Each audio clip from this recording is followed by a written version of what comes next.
Buenas noches, mi nombre es Pablo Naranjo, estudiante de la Maestría de Derecho Procesal y Litigación Oral de la Universidad Internacional SEG.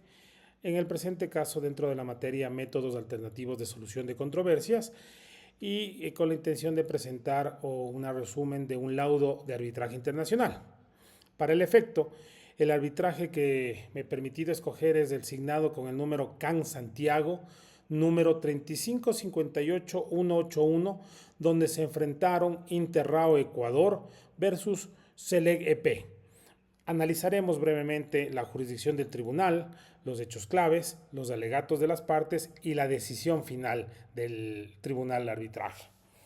Para el efecto iniciaremos dando una presentación general del laudo, ¿no? Un resumen general del laudo, debiendo señalar que este arbitraje se llevó a cabo en la ciudad de Santiago de Chile, bajo el reglamento de arbitraje comercial internacional del Centro de Arbitraje y Mediación de Santiago de Chile, CAN Santiago.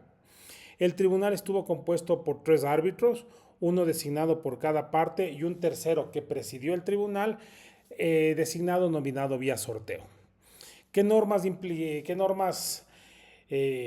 aplicaron o bajo qué normativa estuvo el laudo de arbitraje? El laudo de arbitraje fueron las leyes o la Ley de Arbitraje Comercial Internacional de Chile. En esta segunda parte me referiré a los hechos relevantes del proceso. El caso giró en torno a un contrato para la ejecución de obras electromecánicas e hidromecánicas en el Ecuador para el proyecto hidroeléctrico Toachi-Pilatón.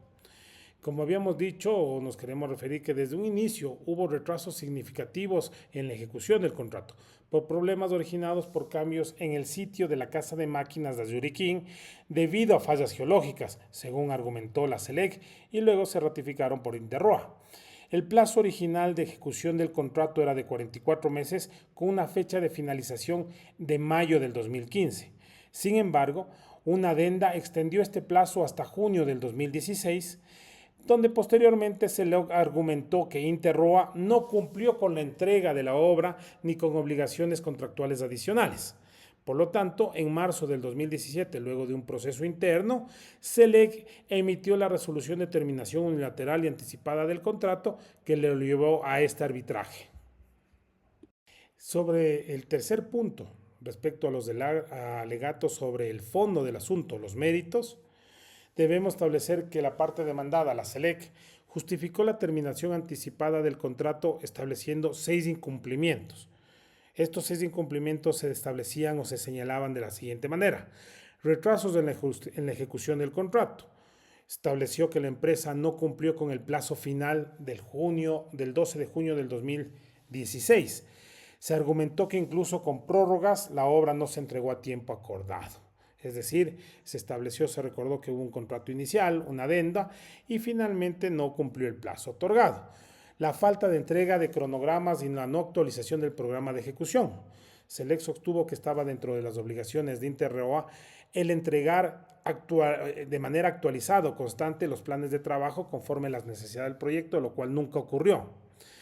La falta de entrega de equipos. Al final del día, producto de la no ejecución y de los retrasos, no entregó el 100% de los equipos contratados o comprados bajo el contrato en el plazo establecido, lo que también estableció un incumplimiento en las especificaciones técnicas, es decir, el momento de revisar los equipos o el momento en que el administrador del contrato y por otra parte el fiscalizador del contrato revisaron las especificaciones y cumplían las especificaciones técnicas, los equipos adquiridos, se establecieron que hubo fallas en el montaje de los equipos y la calidad de los materiales utilizados.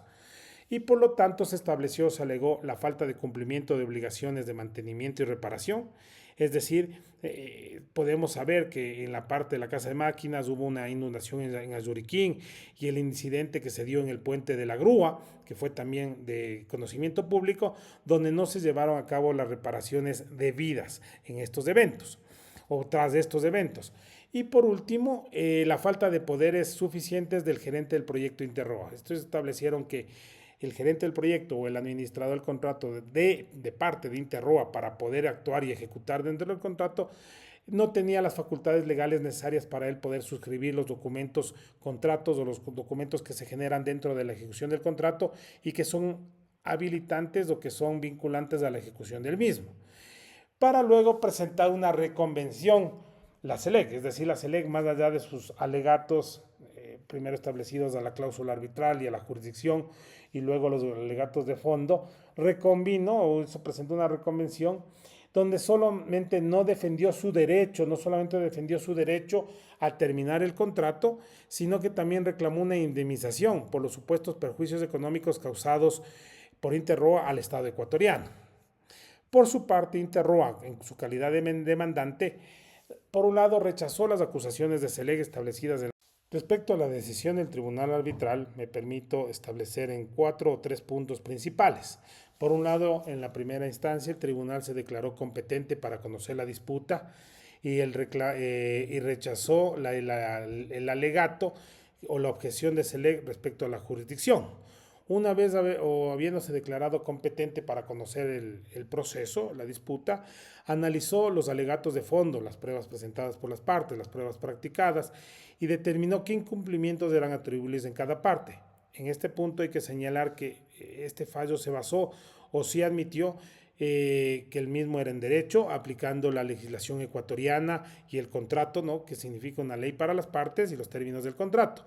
Finalmente, con base a esos 3 puntos, el tribunal arbitral concluyó que Interroa no incumplió o no incurrió en incumplimientos fundamentales o graves que justificaran la terminación unilateral del contrato por parte de la SELEC, y por lo tanto en mayo del 2023 ordenó a la SELEC EP pagar a Interroa aproximadamente $45 millones por concepto de daños y perjuicios, que fue la petición concreta de Interroa.